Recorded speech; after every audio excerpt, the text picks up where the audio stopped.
Hello everyone, सबैलाई नमस्ते है। नमस्ते सबैलाई। अब सबैजनालाई नमस्ते है। अनि हामी चाहिँ अब मुस्ताङ गएर आएको। आज चाहिँ अब हामी यहाँबाट साथीभाइ सबै छुट्टिन लागेको छ होइन। अनि अहिलेसम्म तपाईँहरूले मेरो भिडियोहरू सबैले हेरिदिनु भयो अनि थ्याङ्क्स छ सबैलाई। अनि भाइहरू कस्तो भयो ट्रिप?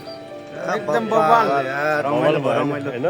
मुस्ताङ चाहिँ जानै पर्ने ठाउँ छ होइन। एकदम हिमालपारीको जिल्ला मुस्ताङ भनेको एकदम पहिला बाइक स्कुटरहरू जाँदैन थियो, अहिले राम्रोसँग कतै केही पनि छैन, सर जान सकिन्छ। पानी पर्दैन, पानी परेको बेला चाहिँ अलिक गाह्रै हुन्छ।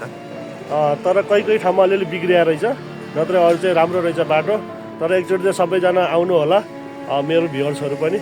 अनि होइन भाइ, सबैजनालाई प्रकाश दाईलाई सबले माया गरिदिनु होला, हाम्रो प्यारो दाईलाई सबजनाले लाइक सेयर सब्सक्राइब गरिदिनु होला। राम्रो मान्छे हो, यस्तै यस्तै भिडियो हेर्नुलाई तपाईँहरूले फलो गरिदिनु होला।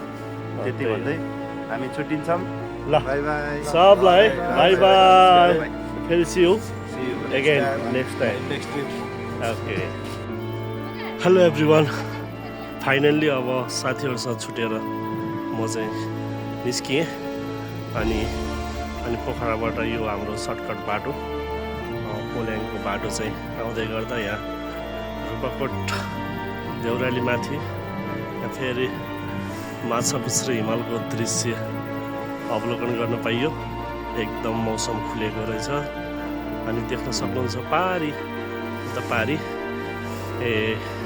रूपाकोट रिसोर्ट है। तपाईँहरू को आउनु भएको छ यो बाटो देख्नु न, हेर्नु त गाइजहरू। हिमाल जता गयो भने हिमालको दृश्य अवलोकन गर्दै र यो एकदम सौन्दर्य नेपालको प्राकृतिकले भरिपूर्ण भएको ठाउँ हेर्दै घुम्दै हिँड्न पाइएको छ।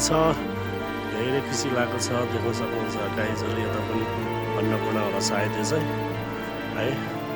अनि यस्तै छ गाइजहरू। मेरो पुतली चाहिँ यहाँ छ।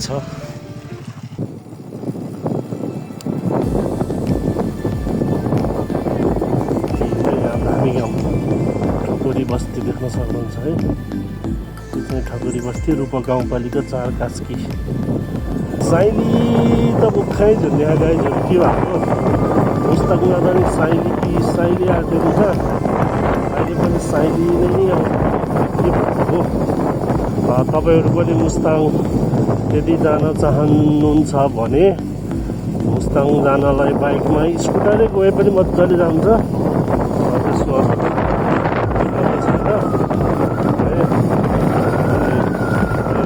पोल्याङ बजार देख्न सक्नुहुन्छ। पोल्याङ चाहिँ होइन है गाइजहरू, पोल्याङ हो है। बत्ती बाटो नछेक देख्न सक्नुहुन्छ।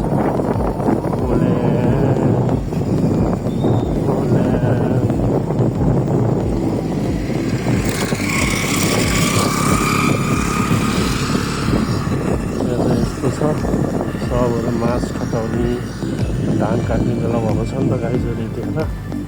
अनि त्यही भएर चाहिँ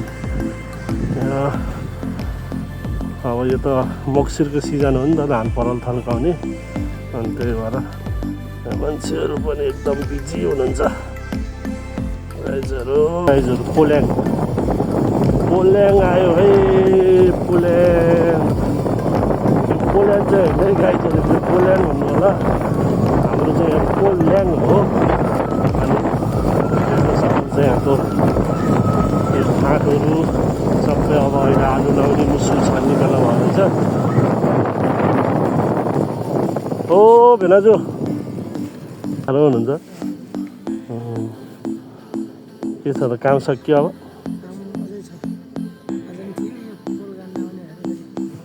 बिजुलीको ऊ त साथी छ गाइजहरू। पोल्याङ यस्तो हुन्छ पोल्याङ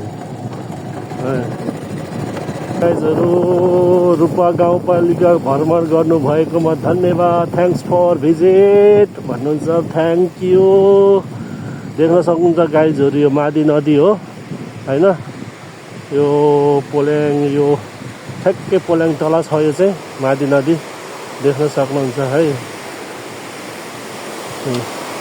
मादी नदी यस्तो छ।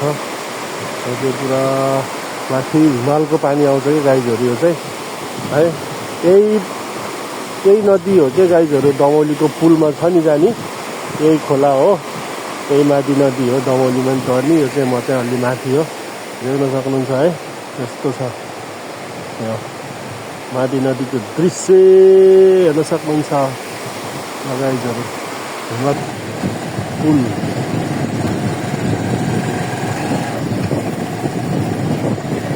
दामी छ नि होइन गाइजहरू पुल त बबाल छ नि बबाल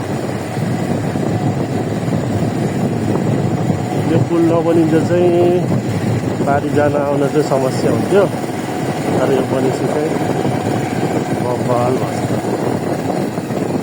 यो पानी बेसी भन्छ यसलाई चाहिँ हेर्दै सबै न्यौपानी थरको बसेर होला न्यौपानी बेसी नै रहेको नाम चाहिँ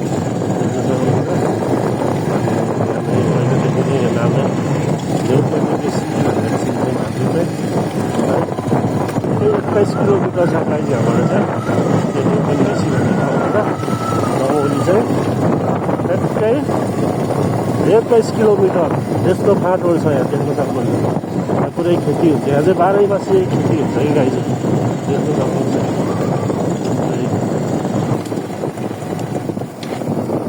यहाँबाट चाहिँ ओह्रालो छ गाईहरू यो जङ्गल कस्तो दामी छ कि हामीले त मलाई त कस्तो दामी लाग्छ कि हामीले कहाँ गएको जस्तो लाग्छ भनेर सौरातिर छिन्छ नि अनि त्यस्तै लाग्छ कि हाम्रो जङ्गल आउने बित्तिकै त्यो त यस्तै छ नि त आफ्नो रूप भएको मलाई त त्यस्तै फिलिङ्स आउँछ तलैतिरै गएको फाइनल्ली गाइज म दुईबिम्ले बजार पनि आइपुगेँ अनि देख्न सक्नुहुन्छ दुईबिम्ले बजारको झिलिमिली सुनसान छ यतिखेर चाहिँ म चाहिँ यता तल सोल्टी होटेलमा जाँदैछु सोल्टी होटलमा गएर मोमो लानुपर्छ घर है त्यही गाइजहरू मुस्ताङ घुमेर आइयो देख्न सक्नुहुन्छ सोल्टी होटल है तपाईँहरू पनि यहाँ मोमो चाउमिन खान मन लाग्छ भने आउनु होला